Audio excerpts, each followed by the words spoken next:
if you are not really good at going uphill, do not start at the back of the group. Do not.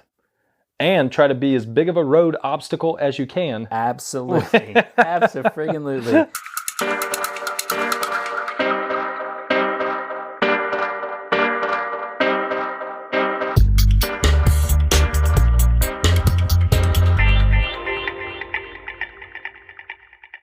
Welcome, everyone, to another fun-filled episode of Coaches on Couches. Bing slouches.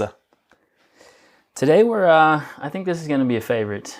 Should be a good one. I think we get asked about improving your hills, like your ability on hills. Yeah, the question, what can I do to get faster on the climbs? Yeah, almost weekly.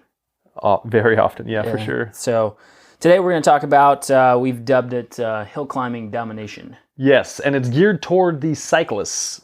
Yeah. So for you runners out there, apologies on this. We've already covered. We actually did a whole episode on hill running technique. Yep. And a lot of this episode is going to be based on technique. So that's obviously a huge part of going uphill fast. So for sure.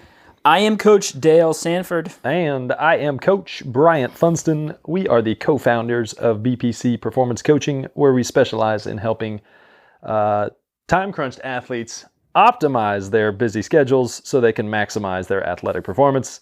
Every BPC coach is trained in our 5 pillars coaching system that has been developed over the last decade through our work with athletes of all ages and ability levels, from fresh off the couch to world championship competitors.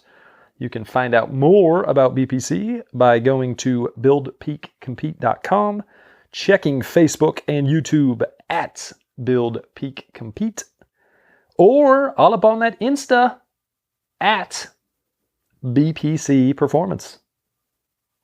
A little slip there. I know.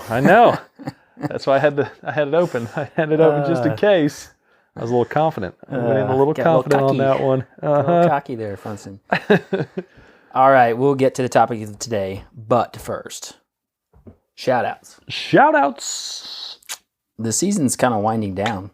Yep. For a lot of folks. A few big races still out there. Last weekend, we had a decent group go to the Dixie Triathlon in beautiful Huntington, Tennessee, where we were the week before for our tri-camp. And Phillip The Machine. Pulls out the overall win in the Olympic distance. That's his first Olympic distance win. Attaboy. So nice. Good. And a tough course. The course is tough. It's more hilly. Hills than people. It's hilly. Hey, appropriate that we're talking about hill climb topic. Yeah. Domination. Jamie Bailey was 3rd overall female. So she's on the podium there with Kirsten Sass. Boom. Took the overall win. Boom. Cliff Abeles, 2nd age group and a top 20 finish. And then going into the sprint, our buddy Matt Joyner took the win in the sprint. Plant power, baby. Plant power. He's had a bit of a rough season, battling some injuries, so it was good for him to get back out there and throw down. Greg Rohde, 1st age group, and Heather Nichols, Coach Heather, who does our Friday Hops online strength workouts for us. 1st Masters female, but she was actually 4th overall female in the sprint. There we go. Happy birthday to her, early birthday. Whoa. Her birthday's soon. Soon. Yeah. So happy birthday there. It's pretty soon. It's coming up. We had a text conversation yesterday about all the gifts she's getting. So there you go. There you go. So now you know. Those are our shout outs for the week. Good luck. I got one good luck here. We got a couple athletes going to Renaissance City Tri. Where's that Florence, Alabama. Florence. Yeah. Beautiful this time of year. Yeah, I hear. That's beautiful. What I hear. Cool. Right. Let's get to the topic of today because it is vast. And this show could have probably been extended by another hour because of all the, we've put out a lot of content on this over the years because it is such a hot topic. Oh, for sure. And something we chat a bunch about in our off-season House of Pain cycling class. I mean, we work a ton on this specific, hill climb focus stuff. Yeah, technique. We'll get into it. So, there are really like 4 major keys to going uphill faster. One is pretty simple, self-explanatory, and that is to practice. Mm-hmm. Which is kind of ironic that we're giving a talk on hill climb domination, being in Memphis, Tennessee. It is a little ironic, but our climbs are like a long climb, 90 seconds. But we have gone to the mountains before. We have a lot of athletes who go to hillier races, climbs with serious climbs, and they do just fine. Yep. And actually have some great performances. Yeah, here at the end of this, we're gonna give some tips for the Flatlanders. Yeah, the Flatlanders guide. So stay till the end. Stick it out. We'll get to it. Yeah. So you got to practice. You got to practice going on climbs, and that could mean some things we're going to drop on you later, but it also could mean like traveling to a place that has more climbs and just force yourself to do those efforts, because if there's no better way to simulate going uphill than going uphill. Yeah, it is different. It's not just like put it this cadence and this wattage. It's an actual difference. Second key is maximizing your efficiency and technique. That's what we're going to drill a lot. Key. Yeah, we're going to drill that a lot today. You can get some big improvement by actually learning and knowing what to feel for and what to do. Yeah, and then third key is dropping weight. That's a huge one. Not to be... We won't go too in depth on that. We aren't going to be giving out diet advice today. Diet nutrition thing. It could be an equipment change. There's a lot of ways to drop weight.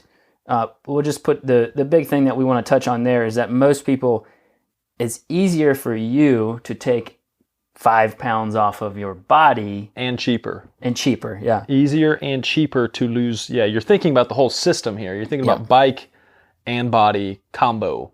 Yep. So where can you lose 5 pounds the cheapest and easiest, healthiest way? Yeah. Off your body. Generally off your body, unless you're already extremely fit. Exactly.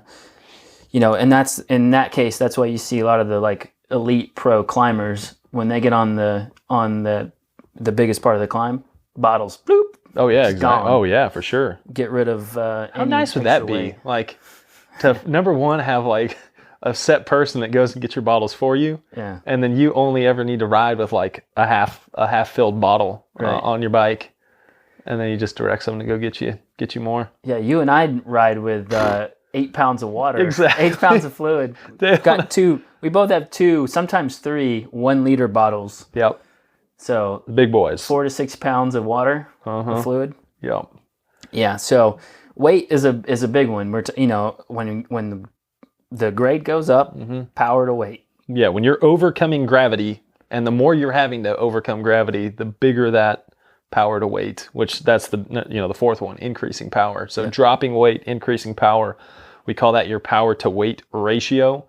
So based on what the entire system, your body, your bike, everything you're carrying, that relative to your power is going to be a big determining factor in how fast you can go uphill. That's why, you see some of these pro level folks who, in their own right are good climbers, like a Peter Sagan who's, all world everything. But when you get on these really long, really steep sections, he just doesn't have that power to weight ratio to be able to stay up there with those little 140-pound dudes that crank it out. 140? Yeah, some less than that. Like jockeys? Yeah. Exactly, yeah. 120, 130? Yep. Not uncommon to see your climbing specialist to be... what's Nairo? Nairo's like... Yeah, Quintana's probably one... Well, I guess, I don't know if we should call him a specialist anymore. Anyway. Yeah. That's an offshoot right there. So what we want to dive into, since we'll kind of get into increasing power a little bit later on. Dropping weight, we're not going to go into a whole lot. No. Because it's not simple per se, but it's straightforward. Yep. And the same thing with practicing. You got to just practice. And that could be practicing the technique side of things as well. Oh, for sure. Definitely, yeah. Because you're not going to change that overnight. But basically, when we talk about technique and efficiency in climbing, we break it down into seated and standing climbing. So it's the two major ways you can go uphill. Now, when you are seated, we'll kind of go there first. Much more common. Much more common. People generally spend most of their time in the saddle. Yeah, unless you're Chris Horner. Unless you're Horner. You spend 20-minute blocks out of the saddle. Yeah, with a smile on his face. Yeah. So seated climbing, the first thing that we always tell people to do is to go to your top bars. Mm-hmm. So hands on the top bars. If you're on a time trial bike, that could mean hands on the pads. Oh, yeah. Your aero pads, and if it's that steep, hands on the aero pads. And that is so that you sit up. You can get a little bit more oxygen in, but it also opens your hips up a ton. Yeah, that's the big combo. Yeah, you open your lungs up more. You can take those bigger, diaphragm, breathing into your belly breaths, and open up your hip angle. Yeah, and so what that's going to do is going to allow us to use the upstroke a whole lot more as we're climbing. So there may be you may slide slightly back on the saddle. And so the feel part of that is that you may now start to feel like on the downstroke, you may start to feel like you're pushing down and slightly forward. Mm-hmm. Generally you're going to be, most people think kind of like, or we teach kind of heel down, bringing it straight Flat down, foot, keeping it parallel to the ground. But when you slide back on the saddle, that kind of changes the timing of your pedal stroke. And so now you may be thinking down and forward. And it's just a small little mental cue, and play with it. So when you are on a climb, slide back a little bit on the saddle, sit up a little bit more, open the hips up, and just do that slight, and you can exaggerate it too till you find where you're in that kind of most efficient spot. Over exaggerate, pushing down and forward, and then try pushing, more down, and then try pushing down and back, and see which one's allowing your perceived effort to drop the most, while keeping either speed or power or heart rate constant. Yeah. And then the second part of that, and without going into an entire pedal stroke, synopsis. Tutorial? Yeah. The other thing is the upstroke. Mm-hmm. And the upstroke, in my opinion, I would think you'd probably agree, is probably the most underutilized phase of the pedal stroke for most people. Oh, for sure, yeah. So we can utilize this upstroke to still produce a lot of force, a lot of power, but more so take load off of those bigger working muscles that are the predominant movers when you're just thinking downstroke, push, mash. We can actually use that upstroke by punching the knees kind of up and forward. So if you think about a straight line basically from your ankle through your lower leg, it's your lower leg's going to kind of point toward your bars. So you're going to punch your knees up and forward towards your top bars, and that's going to help utilize that upstroke. Now the other thing you have to do is make sure that you're kind of gently locking your ankle in. So we don't want to we call it relax but engaged. Yeah. Not like tense. You don't want to force anything really in cycling or in sports period, but the more you can kind of keep that ankle engaged, the less flexion you're going to get in your ankle. So if a lot of times we'll see people like the ankle just flop. Mm-hmm. So you just on the upstroke, the toe points, you get plantar flexion, and then as you come over the top, there's very little dorsiflexion that happens, and you end up pedaling kind of toe down. Mm-hmm. Well, if we keep that ankle engaged on that upstroke and that foot stays fairly parallel to the ground, as you pull up kind of with your hip flexors, pushing your knee up and toward the bars, you're going to generate a lot of power on that upstroke, and you're not going to lose that force to the pedal through that flopping ankle. Yeah. And I like to actually feel, again, exaggerate it a little bit, but I like to feel my foot like smacking up into the top of my shoe. So I like to physically feel like almost like I'm flicking my foot up into the shoe. And I've told this story before, but I was racing Joe Martin, and we were on a challenging climb, and I was worried I was going to get dropped on. It was a loop course. We had to do it multiple times. First time up it, I was totally at my limit. Had power on the bike. I'm watching power. Quads are just totally destroyed from the previous, 2 days of racing that we'd already done. And next loop up, I'm like, all right, I'm just going to cue myself on pedal stroke. which I did. And what I noticed was I really started emphasizing that upstroke, which I had not been doing the previous. And I went from like thinking I was going to get shelled. Power was the same up the climb as it was the previous time. Perceived effort dropped so much just by cueing myself and utilizing upstroke. Like that was the biggest difference. And I went a little bit higher cadence. So cadence went up a little bit, used the upstroke a lot more. And it was like a night and day difference. So we'll talk about cadence here in just a second. But like one of the big tips that we always give to people is like literally focus. You can even break it into upstroke and downstroke, but like literally focus like somewhere between 10 and 30 pedal strokes on both sides, only upstroke. Punch the knee up and forward, punch the knee up and forward, punch, punch, punch, punch, punch. And then go back to downstroke, 10 to 30 pedal strokes. And that little tip right there, I've had people come back, to us and say, that one little thing has saved me so many times on hills getting dropped from a group, on the harder climbs. That one little piece of information has been huge. Yep. No, for sure. No, so, definitely something to practice. If all you do is focus on downstroke, you can get away with that much more on flatter. When your speed is higher, you can get away with overemphasizing one phase. Yeah. When you get on a climb where you need to be generating force pretty much the entire pedal stroke, because if you don't, your bike is trying to go downhill. Yeah. You don't have momentum carrying you forward like you do on a flat or a downhill. So you need to be as smooth and as efficient as you can throughout all 360 degrees of that pedal stroke.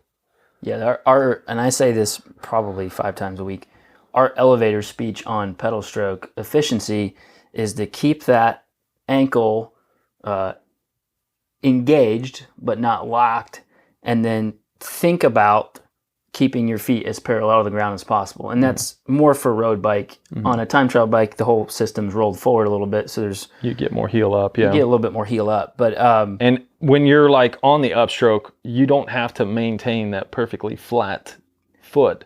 No, it's because you're now behind your body more. So heel's going to lift there as well. So don't take this to the extreme. It's just a relative feeling of your feet being more parallel to the ground. You're totally limited by your ankle flexibility. Exactly. So, it's just a feeling. Yeah. Now, the other side of the coin here is standing.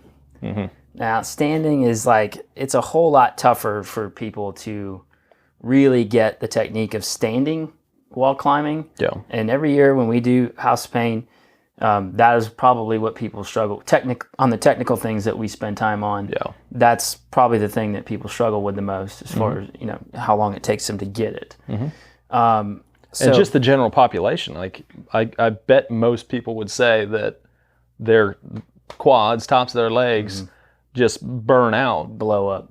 Yeah. If they spend more than 10, 15 seconds out of the saddle. So what generally happens is people go, okay, well, if I stand, it is harder, it hurts more, my legs burn out, so I'm not going to do that. Yeah. Whereas, like in the hop, we force people to do it. We force you out of the comfort zone, because once you get the technique right and you're actually allowing one side to recover on the upstroke, and once you get that efficiency in the body and the timing is all dialed in, I could spend 5-minute blocks out of the saddle, right now on a flat ground and not elevate my heart rate crazy. Yeah. It would not hurt me to do that. Yeah, once you're efficient at it, it's a really awesome body position to use while going uphill, especially if you run out of gears.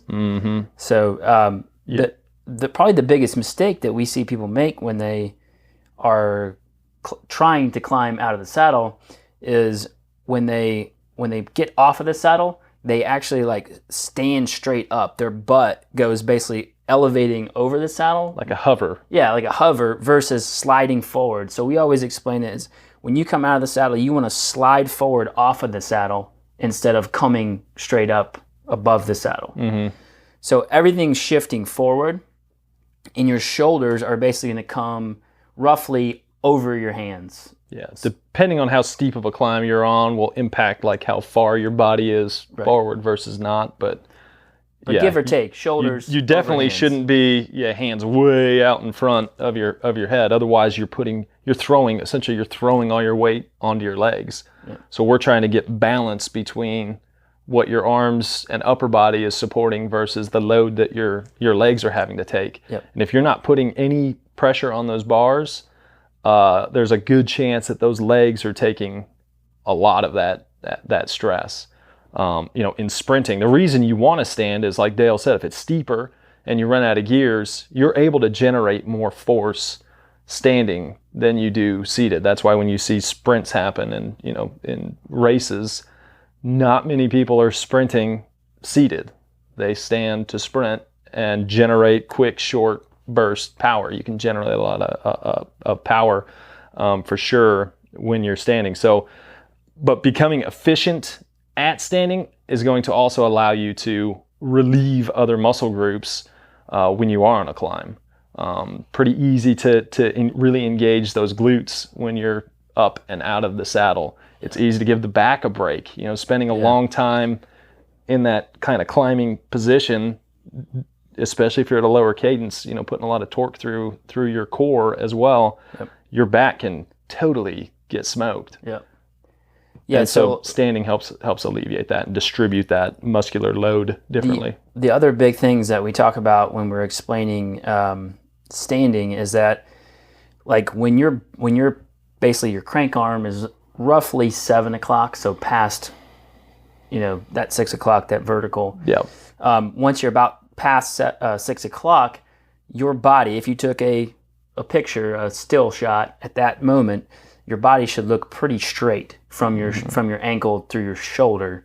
It's compared to, like, it's like a sprinter coming out of the blocks type of thing. So straight line, shoulder to ankle, have that glute really engaged on the one side. But we see a lot of people, again, when you don't slide off the front of the saddle, you just stand straight up, there's this really definite, like, bend at the waist that happens. And like you said, you're just keeping all the weight on your lower body, and you're not taking the weight off of it in order to engage those big, powerful movers more. Now, Dale we talked about with the seated, how essentially when you slide back on the saddle, you're kind of changing the timing of your pedal stroke and you're going a little more pushing down and forward. Well, when you stand, essentially your hips are now coming up and forward, and it's again changing the timing, but the opposite way. So now instead of pushing down and forward, you're pushing more down and back. And Dale likes to use the making like a J hook at the bottom of the pedal stroke as kind of a mental cue to clear the bottom of the pedal stroke, get past the bottom, almost to that 7 o'clock, and then it's a lift of the foot from there. So we do a drill. We do a drill in hop for people who are really not getting it. We call it the 3-count drill. So basically you do three, like, you're doing a big gear, three pedal strokes out of the saddle, and then as you let your weight, like, guide that pedal down, you'll feel where it bottoms out and it hooks back really quick. It's just a quick movement. And that's, like, when you kind of get where that bottom happens, that's when like, now you can cue yourself to lift and unweight that foot. And then you do 1, 2, 3, lift 1, 2, 3, and you feel it out. And then you kind of progress it a little bit faster, go to a easier gear, and now we're trying to get the timing down. And then you can go into doing a normal, like, out of the saddle climbing, but you've learned it at a much slower speed. And that's something you don't have to even do on the trainer. That's something you can try out on the road as well. Yeah, you can do it in a big gear on the road, even a slight grade. And he says bigger gear, kind of the point of the bigger gear is it slows the timing down. It allows you to put enough stress through the muscle groups that you can tell what's doing the work. But as you get to that higher cadence, everything's happening a lot faster, and it's easy to kind of just learning like any movement, slowing it down is going to help you learn the timing, and then you can start speeding it up and getting better at the muscle or the muscles and brain communicating in getting that timing more efficient at faster speeds. But if you never learn like where the bottom of that feel, where the feel of the bottom is, then it's really hard to get efficient standing out of the saddle. Oh, for sure. It's just that real quick feeling, like you weight that leg, and then it comes through the bottom, and it kind of whips itself backwards, and that's where you have to unweight. Yeah, the cue I always like is I like to kind of feel for that bottom of the pedal stroke and then treat that like it's a hot coal that you just stepped on, and you want to get your foot off it quick. So once you feel the bottom of the pedal stroke, once you feel you're not, that little J hook, then it's a matter of bringing that foot off that hot coal. And because what we tend to find, people with a really clunky pedal stroke out of the saddle, a lot of it comes down to either they're not getting over the top of the pedal stroke, or they're spending too much time at the bottom. So, the opposite leg is trying to get over the top, and it's fighting that down leg. So really working on that timing between, or getting through the bottom of the pedal stroke quick is huge for a lot of people. Yeah, and that kind of segues into that last little technical thing with standing, and that's the bike rock. Mm-hmm. Now, if you practice it on it, pain train. Pain train. Choo choo. Chugga. If you practice it on the trainer, unless you have one of those like Kurt Kinetic rock and roll type things, you're going to not be able to rock your bike very much. Mm-hmm. But out on the road, you're going to want to rock the bike under you, not to rock yourself, left and right. So when you're out of the saddle, you stay vertical. Mm-hmm. The bike moves left to right underneath you. And what that does is when the bike rocks to the left, that right leg has an easier time getting over the top of the pedal stroke. Mm-hmm. So that's another thing that when we do a decent amount of one-on-one work, with people, teaching them to be more efficient climbing. And that's one thing that we always see is that there's just not enough bike rock. Mm-hmm. They're doing very little. The bike moves very little. And when you're doing that, when you're trying to generate force down one side and not allow your bike to resist that, essentially. So when you're pedaling and allowing that bike rock to happen, you're resisting, you're pulling against the force you're putting down into the pedal. If you're trying to hold your bike perfectly upright, your opposite side is having to help stabilize the bike. So it's really tough to disengage and allow these quads, these tops of the legs, to get that micro recovery on the upstroke if it's busy trying to stabilize you and the bike underneath you because you're trying to keep everything so upright. So a lot of times the people that say their quads are burning out super quick, 9 times out of 10, that person has zero bike rock and they're just like so locked in, arms are so tight, there's no flow to it. It just looks like they're fighting it. Yeah. And there's no way you can sustain that. No. I mean, it may work okay for short stuff, but we're talking, under 10 seconds, it may work for you. However, if you're trying to spend time, if it's big force, especially if you're trying to get up and go, if it's big force, you have to rock the bike. Yep. I mean, there's no way you can not do it and generate a lot of force into the pedal. Mm-hmm. So you have to practice out of the saddle. We're talking more about on the hoods, Yeah. So you're on the hoods and you're rocking, versus in the drops when you're sprinting. Yep. So you're on the hoods and you're rocking. So you're going to get a little bend in one arm and a straightening in the other.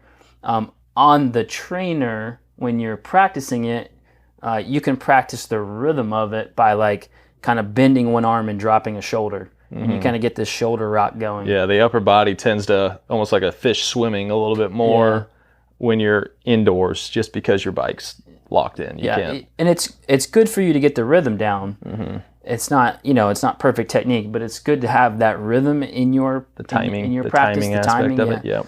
And then so when you get outside, then it's all to the bike. Yep. For sure. That's one thing. And that 3, if you're someone whose tops of your legs are burning out, that 3 pedal stroke drill out on the road, even on the trainer, is huge. You should get to the point where you can stand. You're at the bottom of the pedal stroke on one. You're coasting, and you should be able to. I mean, I'm guessing everyone should be able to stand on one leg for a long period of time, right?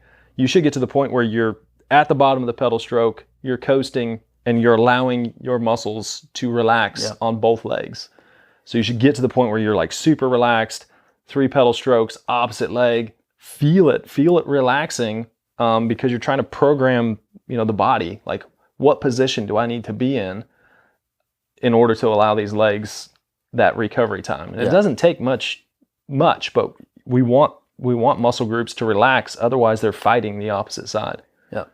And on that 3 count drill, when you are in that 7 o'clock position, that's where you want quads disengaged. You want them to be relaxed, but you want your glute on the one side, that booty. Mm-hmm. Get that booty on blast, all engaged. Mm-hmm. And that's if you can contract that glute on that one side, that's what you want to feel at that 7 o'clock, position. Mm-hmm. So that's that's probably the best drill, that we have in our arsenal for just learning the timing of out of the saddle. Yep, for sure. Climbing. And then move it to 5, then move it to 7. Then, once you get to 7, you're probably at a point where you're going to be able to extend it even longer. But, start with 3 pedal stroke coast, and just feel the relaxing happen. Go back to it. All right, so let's we'll go a little bit. This is also in our book, technique, or efficiency. And this is what we used at the camp just a couple weeks ago. We got awesome feedback on from who gave us Kiri. On this next one. So listen closely. So listen. So we see all the time, on group rides, charity rides, people hit a hill and then they're just grinding out the biggest gear, and it could be a simple 2%er, and they're just grinding it out, and they don't ever shift. Shout out Bubba. Yeah, we have a buddy of ours locally that refuses. He might as well just have a single speed. Exactly. I'll push a big gear. But people never shift, and you have all of these really cool gears, and they get easier, and so you don't have to put out massive force on every single hill. So our tip here is you have to use your gears, but shift before you get to the climb. Yeah. Don't run into the climb, find out that you're bogged down in a big gear, and then shift easier. Because you've already put all that tension in your legs, they're not going to respond quite as well. And especially if you know you're gonna have to shift from your big ring to your small ring, that definitely needs to happen when there's no tension on the chain. And you can ensure there's no tension on the chain a lot easier when you take a couple pedal stroke coast when it's flat still before you hit the climb. Because you run a bigger risk of a chain dropping if you're trying to shift under tension. And then sometimes it's now I'm worried about the chain dropping, so I'm just not going to shift out of my big ring. And now you're cross chain completely and bogged down, and it's just a big mess. Yeah. Shifting under load is it's always a risk. It really is. Bad things happen to good people when you're shifting under high load. Now, if you realize too late, then what you need to do is you need to take a couple hard pedal strokes and then shift while it's easier. So it's a couple hard and then an easy pedal stroke as you shift, so that you're not under a bunch of tension. Ideally, if you know that you're going to have to go to the small ring, before you get to the hill, you'll go 2 harder, and then immediately shift to the small ring. And that usually gets fairly close to evening out the gear you were already in. And now you can then progress through the gears. And that 2 harder is key, because otherwise you have the people that do the 160 RPM for a couple and you're bouncing all over the place. And that can drop the chain too. If there's almost no tension, and you go nuts with it. And you drop it. You can drop the chain that way too. 2 harder, and then the front chain ring, you'll drop it. But honestly, just shifting, especially early, in a race or a ride, and saving your body, saving the legs, the longer you can save the legs, the better. I spend a ton of time in small chainring in races. Yep. And it's like, if I know it's not going to be hit so fast that, and over the top, it's not going to stay on it, that I need to stay in the big ring, like I'll immediately spin to win, man. Oh yeah. I'll be spinning big time early in a race. A huge strategy, if you want to call it that, is if it's a race or even a competitive group ride or just a bunch of people who don't know how to control themselves. Which means a group ride? Yeah, which means a group ride. So, making it as easy as possible on yourself, but still staying with the group. Yep. So, everybody wants big numbers and blah, blah, blah, blah, blah. But if you really want to do your best and have it at the end when it really matters, make the first part of the ride, the race, whatever, as easy as you possibly can on yourself. And that probably means using a small chain ring on some of even the moderate climbs. Try to limit your muscular fatigue early and put that more on your aerobic system, which is going to recover quicker and should be able to last longer than you going out and torching your legs the first 15 miles. Yeah. A couple other little things on shifting. Like if you're going to stand, right? A lot of times, if you just stand out of the saddle, if you wait too long, you're going to stand out of the saddle and you're still going to be grinding. So you might need to go easier, but a lot of times you also might need to go harder if you're going to stand on the lower part and shift early. You may have to go 1 to 2 gears harder just so that you don't stand and have no tension. Yep. That's not good. Because your cadence is going to fall off typically when you stand. It's going to go lower than what you were at when you were seated. So you're essentially just adjusting for that in advance.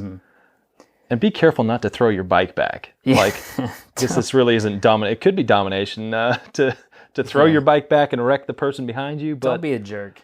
Yeah, the throwback of the wheel that you have likely seen if you've been riding your bike for any period of time usually comes when that person jumps out of the saddle and throws their bike back as their hips it's not like their hips move up. Instead, it's their bike moves back underneath them. So to counteract that, coming out of the saddle a little slower helps, but also making sure you're putting more force into the pedal as you come out of the saddle. Yeah, come out of the saddle around 2 o'clock. And that way you're taking a big pedal stroke as you move out of the saddle and you're kind of accelerating forward. So if any rearward bike movement does happen, you've already created some space. Yeah, that's pretty annoying on group rides when you almost get taken out. I always at the start of a climb, or even through the midway point of a climb, I make sure I'm leaving a little bit more of a gap because I just know you can kind of tell, and it's like the bike can lurch back quite a bit, and I'm trying to make sure I'm not directly behind, that I give a little side space as well, just to protect my front wheel. So last tip on shifting, and this is something that we get into in the house pain class, is when you get over the top of a climb, don't immediately, one, don't stop pedaling, and two, don't immediately go to and just throw your gearing 2, 3 higher. You want to gradually make the gear easier, or harder, so that there's not this massive buildup of tension in your body. If you stop pedaling, basically your muscles more or less act as, when they contract, are acting as little pumps, and that's what's pumping at lactic buildup, lactate out of your muscles. When you contract them, pumps the junk out. If you stop pedaling, that's when people get their legs on fire, stuff just sits there. So that's what you're feeling. There's no movement of the waste products out of your muscles. So keep pedaling, and then gradually by shifting, put the tension bigger or smaller based on what you need, what's in front of you, but don't stop pedaling. I tend to just try to keep spinning up. So once I've spun out to a gear where I'm on the high end of my cadence threshold, then I shift one harder, spin that one up, shift one harder, spin that one up. And once you're kind of nearing the end, you're probably still in your small ring at this point. Then it's one easier, move it into the big ring, or too easier, move it into the big ring, and then you're ready to, to rock and roll. But that is a good tip. Actually, no, never mind. We're going to get to that tip at the very end. So we already kind of talked about it a little bit, but another big thing is cadence. And the shifting and cadence obviously go hand in hand. Mm-hmm. So, but for the most part, people are going uphill at too low of a cadence. Mm-hmm. If you have the gears, then... And now there's no excuse to not have the gears. Yeah. I was listening to Lance's podcast one time, and he was talking about like how you would go to a start line, if you had anything over a 26, you would get laughed. Mm-hmm. You would get laughed off the bike if you came to the start line with anything bigger than a 26. Yeah. And now, a lot of the rear derailleurs can shift to 34. Yeah, 34, 36. I mean, I've got the mullet group on my gravel bike. It shifts to 42. And I mean, so yeah, you can get some gears that will take you up climbs at very slow speeds at a good cadence. And a tip there is go to a gear calculator. Like I usually just go to like Sheldon Brown, his gear calculator that he's got. And if you know what speed you're going to climb at, then you can put in the speed, you can put in your RPM, in like 20 RPM blocks or 10 RPM blocks or whatever. And it'll let you know, like what gear you would need to be in order to be at that cadence, at that speed. So that's something I did for one of the clients we've got who went out to Durango to do the Iron Horse. Was he'd trained out there before. We were looking at his climbing speeds on the climbs, and he was getting to where he's in the 55 RPMs, which was too low for 6,000 feet of climbing. And so we ended up kind of playing around with the gear combos, and he ended up going to instead of having a 28, he went to a 32 or 34 in the rear, and he was like so jazzed he did. Yeah. When you have that gearing too, especially when you get on the steep stuff, mm-hmm. I mean, it is you're so glad you have it. Oh, for sure, yeah. Nobody likes to have to crank out 50 RPMs for I made that mistake before. Yeah. At River Gorge. Oh my gosh. Oh, that was the worst. And my back was almost demolished as well. Yeah, because the lower cadence that you keep, the more tension you have to have in your core and stabilizing your pelvis and all this stuff. So people torch their backs by running too low of a cadence or improper gearing. It's all kind of together there. So one last tip I'll put on this is kind of shifting cadence technique. Once you're efficient at standing, when you run out of gears, because everybody's like, well, what happens when I don't have any gears left? Well, you have a couple options. Well, hopefully you just paid attention to the last one and you prepped in advance and had a proper gear ratio on. Yeah. But if you did not, sometimes there's, you don't have there's no choice there. But what I like to do is alternate like a set interval of seated and standing. And so like I'll do like 30 seconds out of the saddle and then sit down and do like a minute in like seated and just alternate those so that you're distributing the load between different muscles, different muscle groups, allowing your back and everything to take a rest when you're out of the saddle. And on top of that, it gives you something to think about. It gives you technique to think about, and it gives you little time intervals to like distractions. Yeah, distractions to get to the next little bit. And usually, before you know it, you're to the top. And I recommend you choose, Dale just said 30 seconds. I recommend you give yourself more than a few pedal strokes, because some people stand right away and go, ooh, my legs didn't like that. But give it 15 pedal strokes and your legs like end up pumping it out and end up feeling a lot better. So that initial change from seated to standing, it could be just that the technique hasn't, during that change hasn't been dialed in on those first few pedal strokes, or just a short shock to the system. But give it 15 pedal strokes, and odds are the legs are going to clear some for you, and you're going to feel more comfortable out of the saddle. Yeah. So we are in the Memphis area. I mentioned that at the beginning. Almost in the Delta. So super flat. So over the years, we've had a lot of athletes, going to super hilly races. Leadville, we just had folks at Leadville, climbing, Breck Epic. And so without actual climbs to train on, we've had to, kind of adapt some training things so that people could actually prepare for these big events. So we're gonna throw out some of our flatlanders tips for training for climbs for bigger hills. We've already kind of gone through the gearing stuff, so we won't really get into that a lot, but that is huge. One of the big things is doing a lot of low cadence work. Yep. And I know you had mentioned, and we have talked, Hart was on the couch here, talked about how much low cadence work he did. Mm-hmm.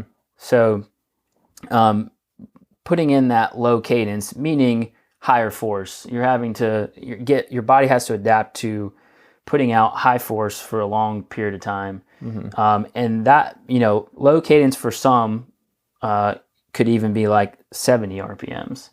But if you're going to some steep climbs, you're going to want to get down into that kind of 50 to 60 RPM range, because that's real. I mean, that happens. So a lot of low cadence work. And gradually progress that. Like, don't just immediately go out and be like, oh, they said low cadence. Did I forget to mention that? I'm just going to spend my whole ride in 5311. That's not what we're saying here. But gradually progress the durations and know what the demands of where you're going is going to be. Like, are you going to spend an hour climbing? Are you going to spend 2 hours climbing? How much of that is going to be steep? How much isn't? Like, kind of get a feel for what the course is going to look like wherever it is you're going and what you're training for. And if you're doing 8-minute climbs, that's a lot different than 60-minute climbs. And you'd adjust your training based on that. But low cadence work where you're actually simulating your climbing position more, sitting upright a little bit more, huge. Sliding back a little bit more, because that's a little different than being down in your drops and you're stressing those muscles a little bit different. Yeah, I don't think people understand. A lot of people don't understand that when the front end of your bike is elevated, depending on the grade of the hill, you are changing your body position so that you don't fall backwards. Exactly. So as it gets steeper and you lean forward more, like muscle activation changes, resistance and stabilization from different muscles changes. So if you are going to do something with steep climbs, especially if you don't have any and you're doing indoor stuff, jack that front wheel up and get used to having the bike in that position. Yep, for sure. And your body, having to deal with leaning forward more. Yep. That's a big one. Mm-hmm. Definitely. Riding into the wind. Most places that don't have hills tend to have some wind. We may not have too many hills, but we've got some wind. We do have a little bit of wind. A lot of times it feels like it's headwind, and you do a loop, and you got headwind the whole way. Yeah. But the fact is that when you ride into a headwind, it steals your momentum. Exactly. A lot like a climb does. Yep. A lot like going uphill, and a lot of times too, when you ride into a headwind, people naturally they may not even think about it, but they dip and they try to get lower and lean forward. I was just going to say that. Yeah. Be sure you don't try to keep your speed as high as you can. Yeah. Seek headwinds as opportunities to simulate climbing, not to see how fast you can push in a headwind. Right. Yeah. So you actually do simulate a lot of times a decent body position similar to climbing. If you're going to ride into a headwind, don't get in your drops and try to beast it through a wind. No. And you'll become the best friend of your riding group if you go to the front and just sit up tall and eat wind. Just parachute on and spend some time out of the saddle too. They're going to love you. Yeah. You'll be invited back. So riding into the wind is huge. Hill repeats. Sometimes you got to go up and down a short hill over and over and over and over again to simulate, as close as possible what you're going to dive into on event day. And the big recommendation here, so Memphis, we have nothing is sustained really. Like we don't really have a ton of where you're going to be riding flat. We don't have a ton where you're going uphill for a long period of time. Like a lot of our rides are short little rollers, 30-second bursts, 45-second, 20-second, 60-second. A long climb for us, like I mentioned at the start, is what, 90 seconds here probably, if you're hitting it at speed. So what we encourage people to do is don't hit it at speed. Like you don't want to go in at 20 miles an hour and have your momentum carry you up the bottom quarter or bottom third of the hill, and now you're only really getting 30 seconds worth of climbing specific effort. Instead, almost come to a stop and pretend like this is a 20-minute climb, and from the get-go start it at a slower speed where you don't have any momentum, and you're going to essentially elongate the climb for yourself, that stress on your system. Something that other people have done as well is like filling your bottle with heavy objects. Remember when Canute had increase the weight, increase your weight. Something else that works. Dale and I both have kids. Towing a kid, or even just a bike trailer behind you, is a lot. You can weight the bike trailer too if you don't. Put if you don't have a kid, just buy one. Find one cheap. Yeah, just buy that baby cash. But that will essentially make the hills harder. It's stealing more of your momentum. And did you say buy that baby cash? Yes. Sorry, Dave Chappelle reference there. It's stealing your momentum again, and it's going to help you elongate the climb also. So it's like little ways that you can make it, simulate it as best you can. And what I like to do is and what I did with Hart and Collins was set an elevation goal for a ride.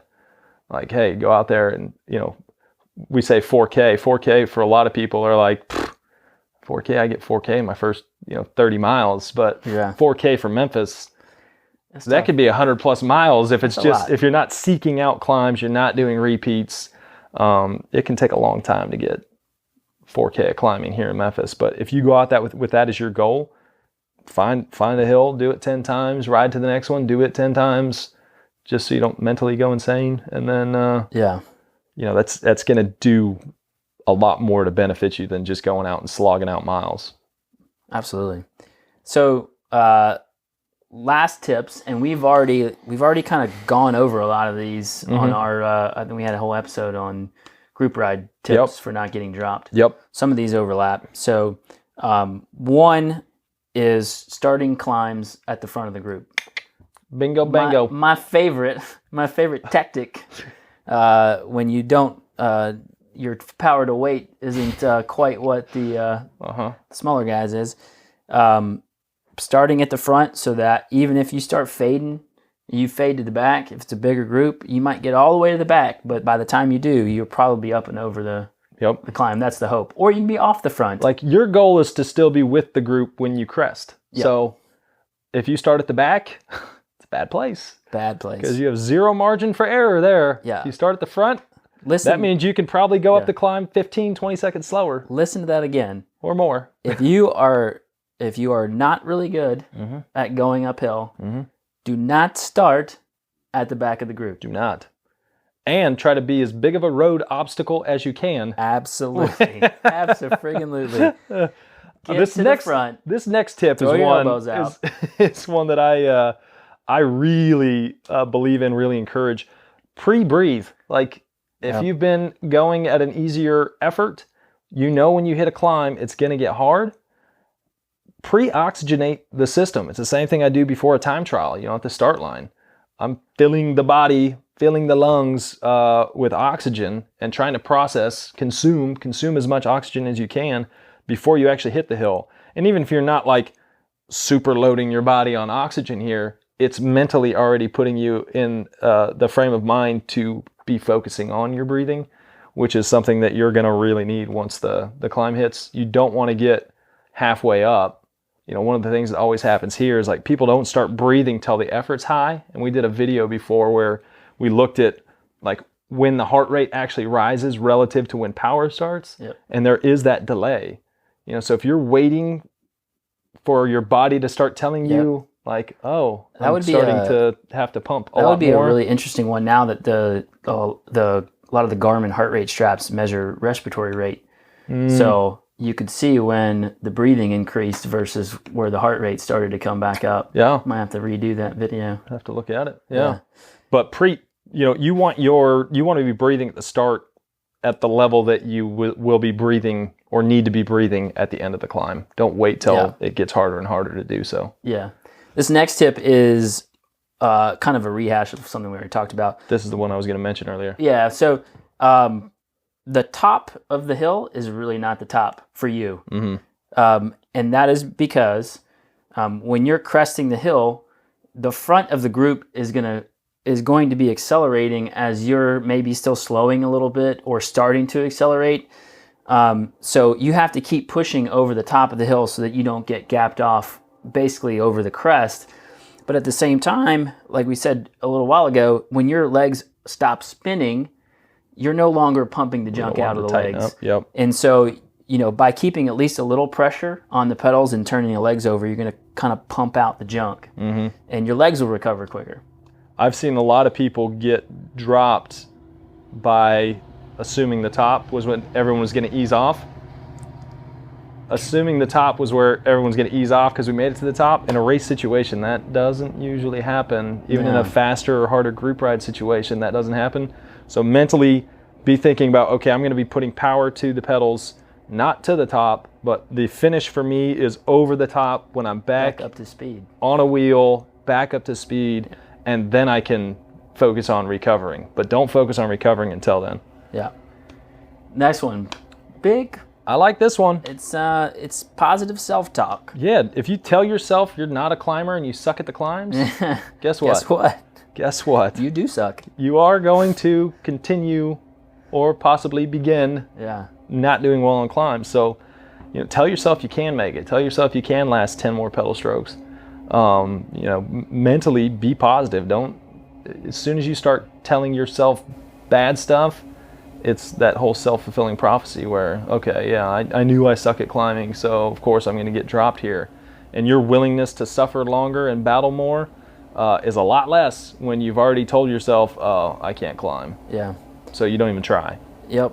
Positive self-talk. Huge. The last little bit that we'll go into is when your legs start burning, and this is something we teach, hammered into people's heads during House of Pain class, is when one muscle group starts burning, what can you do to take load off of that muscle group and then, put it on another? Sign up for the House of Pain. Yeah.